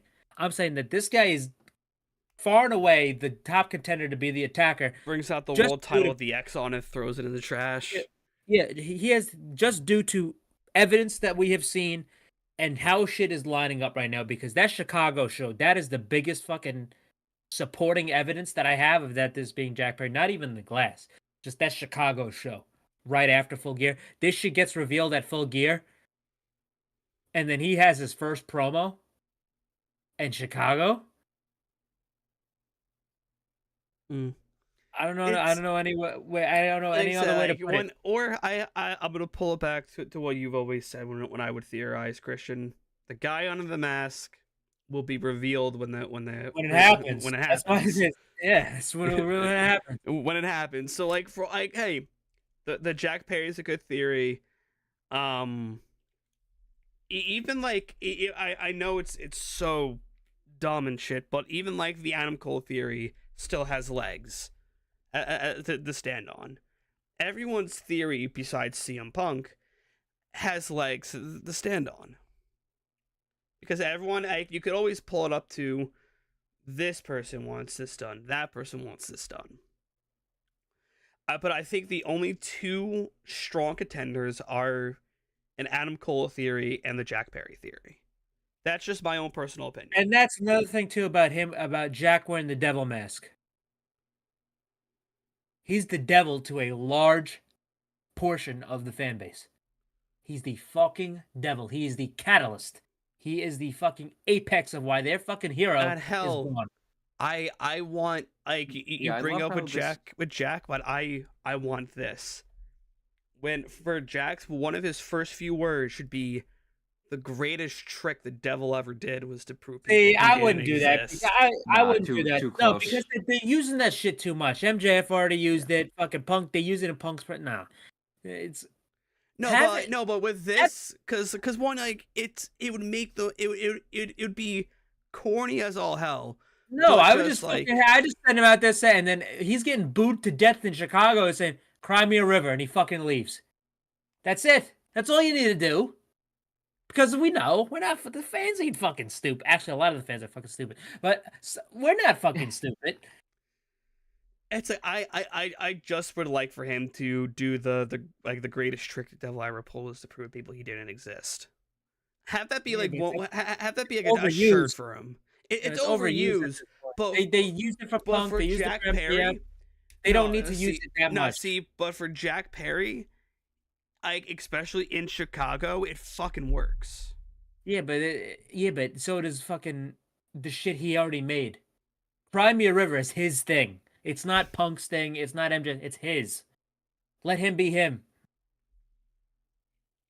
Now, if we get a vignette with the words "Cry Me a River" or an actual river, that would probably be a dead giveaway. That's a dead giveaway. That would be a dead giveaway. I would love for like a backstage segment when this is all revealed, and if it's Jack Perry, have Jack Perry pull up in his limo, and just you faintly hear Justin Timberlake's "Cry Me River" playing in the limo. I don't know. I want that just to be that would kill this entire fucking thing. If it would be so funny though.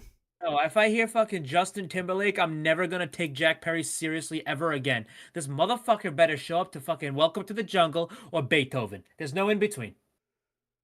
I love the Beethoven theme song. I love classical music themes because it means a bad motherfucker's coming out. Who else uses that shit? Walter. A bad motherfucker's coming out. Who else uses it? Moose. A bad motherfucker's coming out. Ilya Dragunov. A bad motherfucker's coming out. Jack Perry, a bad motherfucker's coming out. They better give him a scripted promo, because I don't trust him. Because I don't think I would.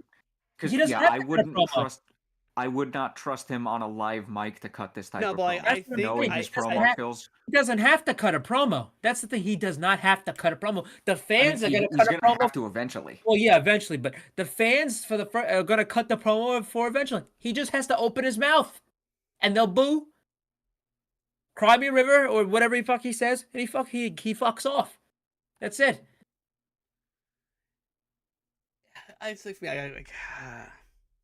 This better not be just like 4 random guys. I seriously think tonight, I don't know who it could be, but I seriously think tonight it might I honestly think that would be a little bit of a letdown. I really think it might just be some goofs, some goons. And the big reveal is Shaq. Part of me hopes they're not. Part of me hopes they're legit. Yeah, I would like to see because the thing is too the attackers. But like, who would it be? It's like, if it's not Roddy and the Kim, it's like, then who? It's like this. They don't really have many options. Like, what the fuck are you gonna do? Yeah, the only thing that's making me lean more towards, I mean, it's pretty much confirmed at this point because he's just hasn't been on TV. It's Cole and Roddy in the Kingdom. Who would hypothetically be the fifth person? That's the only thing that's stopping me from going. Yeah, but he's still going to be out a while, though. As far as we know, as far as we know, with no, okay, you know what? Well, as far as to him, he said it's still a ways away. But that's my thing. It's like I really think it's just going to be some guys because looking at the roster, it's like who else you got? Who else to go with? Yeah, who else needs that, and this? who else? That and who else would make sense to be put in a feud with MJF at the moment? Yeah, and nobody on the roster really makes sense. Nope. Because you've got all the side ones going right now. Apart from the main one. Because you got MJF with Jay White, you got Wardlow, you got the re-emerging Samoa Joe thing. There's probably a fourth one I'm missing. See, but the thing is too, like the attackers as well, the ones that wear all black. As far as my memory is concerned, they kept the same like body build as the ones who attacked Jay. As far as it's probably all the same fucking catering employees. I don't think I would trust catering employees to do this. Oh, you could trust me if I was working over there. I can beat another motherfucker down like that. Kidding me? It's a very interesting story that we are seeing, and a very interesting story. Yeah, the only thing that I can see as well, maybe, is guys who aren't here yet. Aren't in the company, or their non-competes aren't up yet. Like guys like who are fresh out of WWE. But I highly doubt that. Like I don't fucking think one of these guys is fucking Dolph Ziggler and Mustafa Ali. Like I don't think that. That's fair. I'm trying to wrap my brain. I really think at this point right now it's just a couple guys. Yeah, I still think that would be a little bit of a letdown. Yeah, yes, my thing. I think it's the big one.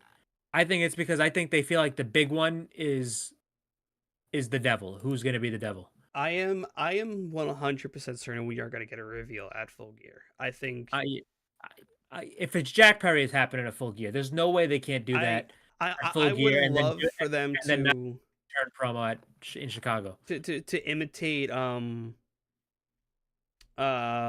Out with like have Sympathy for the Devil play as this guy comes out. Do like have, because what, like how they did that, they did that for the ladder match, but this time MJF wins. He's up in the air.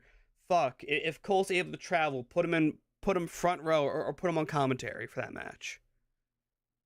If he's able to travel, have him be there for that moment, and then, like I said, XYZ going into it, Jack Perry, the whole Adam Cole stuff, like all depends. I think like you have, if you're going the Jack Perry route, I think you have him imitate the All Out, have him come out to either just Welcome to the Jungle or come out to Sympathy for the Devil.